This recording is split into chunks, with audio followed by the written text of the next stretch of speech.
જેનું અસ્તિત્વ છે એનો ઇતિહાસ છે. બસ એ ઇતિહાસ આપણાથી અજાણ છે.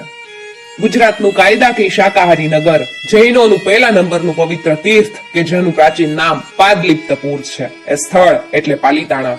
આટલી વાત તો આપણે બધા જાણતા જ હશું, પણ હું આજે વાત કરું છું કે જો તમે પાલીતાણા આજુબાજુના હશો તો તમને ખબર હશે કે પાલીતાણાના આજુબાજુના સ્થળોમાં પાણી નથી ટકતું. વરસાદનું પાણી ત્યાં નથી ટકી શકતું.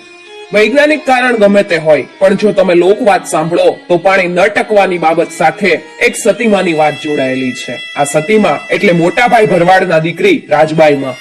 કોણ હતા આ રાજબાઈમાં અને શા માટે મોટાભાઈ ભરવાડોએ પાલીતાણા છોડી દીધેલું? શું છે એમની વાત અને શા માટે આજે પણ પાલીતાણામાં પાણી નથી ટકતું? એ બધી બાબત સાથે એક કથા જોડાયેલી છે અને એમનું મંદિર પણ આજે પાલીતાણામાં હયાત છે. એ વાત ચાલુ. જો તમે પાલીતાણા જોયું હોય તો પાલીતાણામાં કાળ ભૈરવ ચોકની સામે મોટાભાઈ લામકા હાકના ભરવાડના દીકરી સતી રાજબાઈમાનું મંદિર છે. મિત્રો, તમને એક ખાસ વાત જણાવી દઉં કે આ એ જ સતીમાં છે કે જેના લીધે પાલીતાણામાં સત્તા પરિવર્તન થયેલું.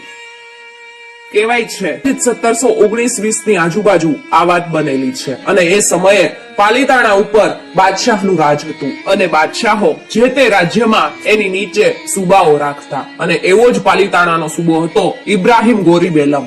તેનું રહેઠાણ ખારો નદીના કાંઠે કોટ કિલ્લોર કરીને એક ગામ હતું, ત્યાં હતું.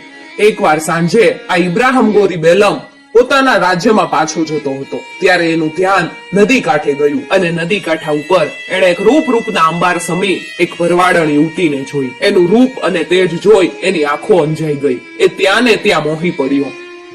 એ સમયે બધા જ ભરવાડો પોતાનો વંશ પરંપરાગત ધંધો એટલે પશુપાલન કરતા હતા. બધા માલઢોર રાખતા અને દૂધનું મૈયારું ભરી અને વેચવા જતા. ભરવાડની આ યુવતી જ્યારે દૂધ આપીને પાછી ફરતી હતી ત્યારે ખારો નદીના કાંઠે બાદશાહ ગોરી બેલમની નજર આ રાજબાઈ ઉપર પડેલી અને તે મોહિત થયેલો.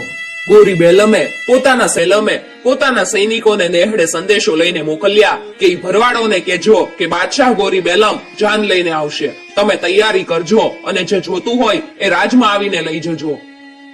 આ સાંભળીને બધા ભરવાડોના હોશ ઉડી ગયા. તેમણે આ લગ્નનો વિરોધ કર્યો કે અમે લગ્ન તો નહીં જ થવા દઈએ. આ બધી વાતની ખબર જ્યારે રાજબાઈ માને પડી ત્યારે એમણે કીધું કે તમે ચિંતા ન કરો, તમે એને આવવા દો, હું જોઈ લઈશ.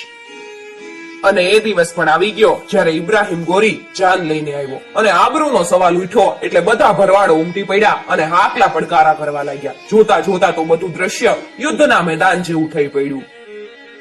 આ જોઈ રાજબાઈ માએ વિચાર કર્યો કે મારી આબરૂ બચાવવા જતા કેટલાય વડીલો અને જુવાનિયા હોમાઈ જશે અને ખારો નદી પાણીથી નહીં પણ લોહીથી વહેતી થશે.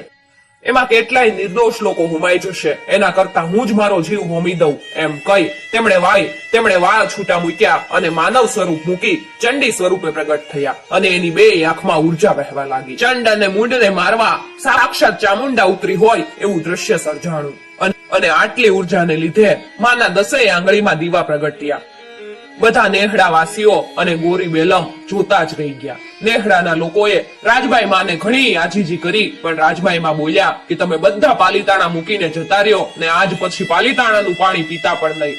અને આ સાંભળી બધા જ ભરવાડો ત્યાંથી જતા રહ્યા અને હાલ આજની તારીખમાં પણ પાલીતાણાનું પાણી નથી પીતા. સતી રાજબાઈ માએ હાથ જોડી અને કાળિયા ઠાકરને અરજી કરી અને અગ્નિ દેવતાનું આહવાન કર્યું અને ગોરી બેલમને શ્રાપ આપ્યો કે હે બાદશાહ, હું તને શ્રાપ આપું છું કે તારું આ રાજ હું લામકા ભરવાડની દીકરી રાજબાઈમાં છીનવી લઈશ અને જે નદી કાંઠે તે આવો વિચાર કર્યો તે નદીમાં ક્યારેય પાણી નહીં ટકે. આટલું કહી માતાજી જમીનમાં હોમાઈ ગયા. અને પછી માં રાજબાઈ પૃથ્વીરાજના સપનામાં આવ્યા અને આવીને કીધું કે પાલીતાણા ઉપર આક્રમણ કરો, હું રાજબાઈ તમારી ભેરે હાલીશ. મિત્રો, પાલીતાણાના રાજા બહાદુરસિંહને તમે ઓળખતા હશો. એમની જ 9મી પેઢીએ રાજા પૃથ્વીરાજસિંહ થાય.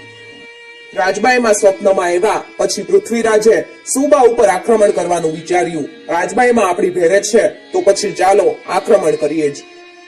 પહોંચતા એમને રાત થઈ ગયેલી અને રાત્રે હુમલો કરવો એ રાજપૂત ધર્મ પ્રમાણે યોગ્ય ન કહેવાય અને એટલા માટે એમણે પાલીતાણાની બહાર એમનો પડાવ નાખ્યો. ત્યાં એમણે ભવાની માની સ્થાપના કરી અને બીજે દિવસે ગોરી બેલમ સાથે યુદ્ધ કર્યું અને એમાં ગોરી બેલમ મરાયો. પાલીતાણાનું રાજ્ય પૃથ્વીરાજ સિંહે હસ્તક કરી લીધું અને જ્યાં એમણે ભવાની માની સ્થાપના કરી હતી એ ઘેટી રોડ પર આજે પણ આવેલ છે ને ભવાની તળાવ તરીકે ઓળખાય છે. અને જે જગ્યાએ માતાજી હોમાઈ ગયા અને જે જગ્યાએ દીવા પ્રગટ્યા હતા એ જગ્યાએ માતાજીનું મંદિર બનાવાયું અને જળ દેવતાનું આહવાન કરવામાં આવ્યું. માતાજીએ રાજીપો બતાવ્યો ને ખારો નદી ફરી પાછી વહેતી થઈ અને પાલીતાણા બાજુ હજુ પણ પાણી નથી ટકતું એ હકીકત છે. માં રાજબાઈના હાથના થાપા આજે પણ પાલીતાણાના ગામમાં મોજૂદ છે. પાલીતાણાના ગામના લોકો જ્યારે પરણીને આવે ત્યારે કાળ ભૈરવ દાદા અને રાજબાઈ માના દર્શન કરી અને પછી જ પોતપોતાના ઘરે જાય છે. આજે પણ કહેવાય છે કે જેના ઘરે દીકરી ના હોય એ રાજબાઈ માની માનતા રાખે તો રાજબાઈ માં એમને દીકરી દે છે.